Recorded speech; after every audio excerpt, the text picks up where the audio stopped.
December the 22nd, 2024.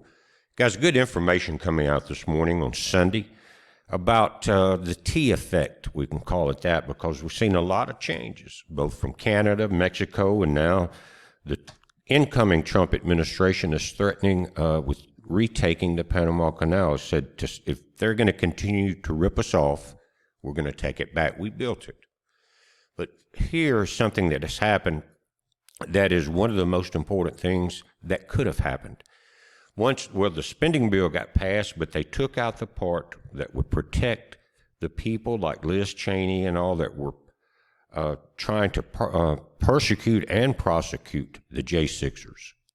There was a protection clause in it that we could not go in there and investigate that or prosecute them for anything. That did not go in. Some of it went in, but that did not, and a couple of other things. But right now, this is real big because we've seen this threat now for 4 years, basically, from the WHO wanting to control the world's medicine, the world's lockdowns, everything. They wanted to basically rule the world, and they're not even elected officials. A bunch of fools is what they are, that are very evil and demonic.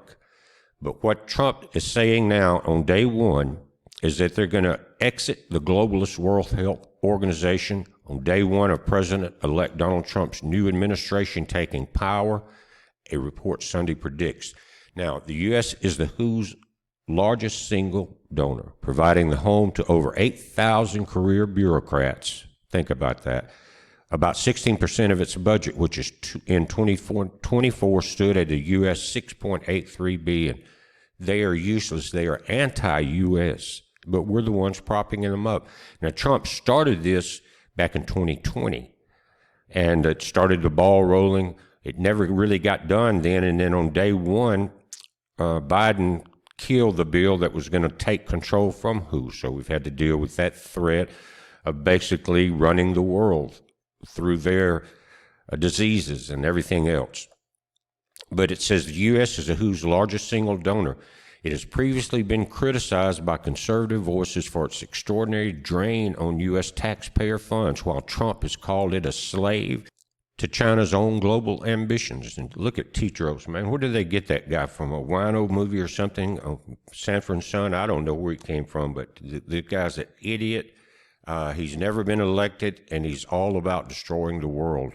According to the Financial Times, members of Trump's team told the experts of their intention to announce withdrawal from the Geneva-based health body on January the 20th, Inauguration Day. The departure would remove the WHO's biggest source of funds in one fell swoop. The FT report notes that withdrawal will complete a process, that Trump started last time in office. In 2020, Trump initiated the process to leave the WHO as COVID-19 spread, accusing the agency of being under China's control. But the process was never finished, and his successor, Joe Biden, restarted relations with the agency on his first day of office in 2021. Experts have been told that some in Trump's team want to move much faster this time around after initiating the process immediately. Says Biden's former White House coronavirus response coordinator and dean of Brown University School of Public Health, another puppet, told the outlet the transition team wanted Trump to withdraw on the first day because of the symbolism of reversing Biden's own Inauguration Day move. That's not important to me as the fact that he's doing it, getting them out of our business. There's a lot of people who are going to be part of the inner circle of the administration who do not trust the WHO and want to symbolically show on day one that they are out, he said. One person familiar with the plans told the Financial Times that the same WHO that we left in the first administration seems like we wouldn't much care what they had to say, and we don't. It's just that the crooked politicians give them power. Trump had previously criticized the WHO for siding with China. Remember all the crap of the Wuhan labs and all that?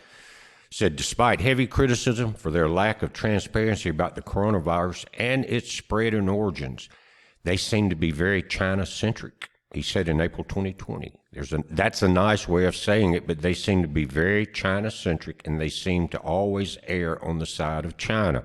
That's where they're getting their big money to take down the U.S. with their virus that Fauci sent to China, got it into gain of function, and you know the rest of the story.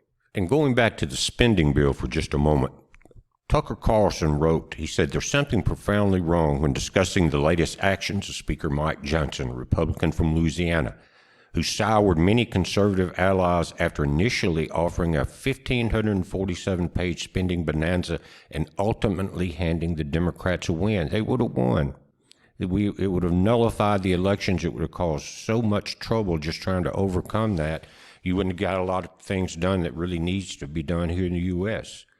Eduardo Naret, a former producer for Carlson and a conservative commentator, brought up the disastrous spending bill negotiated by Johnson, which essentially thrust Johnson's future speakership in the air, and it did. It backfired on him. January 3rd, they're going to more than likely pick a new one. On the eve of Trump's inauguration, right before Christmas, he tried to shove through a 1,500-page spending bill that would have given Chuck Schumer all the leverage with the debt ceiling going to the next year. I mean, there was a lot more in that bill, but I mean, I guess the point is, Tucker, what's up with that? There's something profoundly wrong. Carlson began noting that on top of that, Johnson's number one priority seemingly has been funding Ukraine, not the victims of Helene, not the people in the trouble with the farms, not the forest fires over in the West Coast, Ukraine. Johnson has got to go. Guys, make sure, especially if you're in Louisiana, that you pass that word around. You get something going on that Johnson has to go. That'd be a good hashtag. But this guy is as crooked as can be. And another thing about most crooks, they're cowards. They get caught, they're either going to blab on everybody or just go back and tear it all up and start over because they had no backbone or not much say in it originally. It was Schumer and his crew that put this together. Of course, you had Mitch McConnell, the rhino, and you had Jeffries in there, and then you had what was supposedly a Republican Speaker of the House. It's a shame, but things are coming out into the sunshine. Things are getting washed, and it looks like it's going to be much easier in the next 4 years, except for one fact. They're going to be coming at us from every direction, guys. China, people that want to get back into the WHO.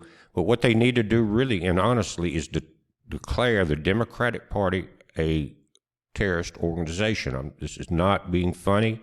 No other organization could have done more damage to this nation. And I hope someone like Tucker or anybody will push this information to Trump somehow, and that would shut it down right away. I mean, they may say, no, you're interfering in elections or you're trying to be a king or whatever. Just have the Democratic Party removed. You don't have to become a uniparty. You can have the Republicans or Libertarians or the whatever. Get the Democrats out, and anybody who wants to take down the nation needs to be sent to Gitmo right away. There's no ifs, ands, or buts about it. We need to run the nation like we run our own property. Your yard, your home, your farm, do you let people come in there and try to destroy it? No, you don't. And by the way, Mexico, guys, is putting up billboards that I think Texas is paying for. And in Mexico, I can't believe it. I thought when I first saw it that they were in Texas, but they're in Mexico, saying, you might as well turn around now. If you get to the border, you're going to regret it. You're going to be turned around. You're going to be arrested, and you're going to wish you hadn't went through all of this for that, basically, in Spanish and in English and in different languages. One was in Chinese. These big signs in Mexico, they started out trying to call Trump's bluff. It didn't work. Now they're ready to take them back, send them through, and whatever else it takes to get Trump's tariffs off of them. But he's going to balance that tariff deal out between Mexico and Canada. But Canada's got to do the same thing, and it looks like they're trying to get rid of Trudeau. But the guy that is trying his hardest to get rid of Trudeau, guys, you know the one I'm talking about.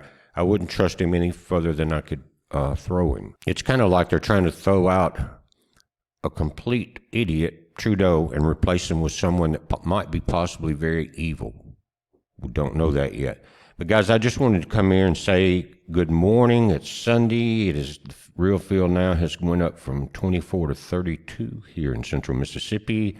Outside temperature is 36 degrees. Again, real feel 32. So be careful. Check on your plants and your pets and anybody else that needs it. But guys, we're watching it. There's a lot going to be happening in the next 3 or 4 weeks. Heads up. Be safe.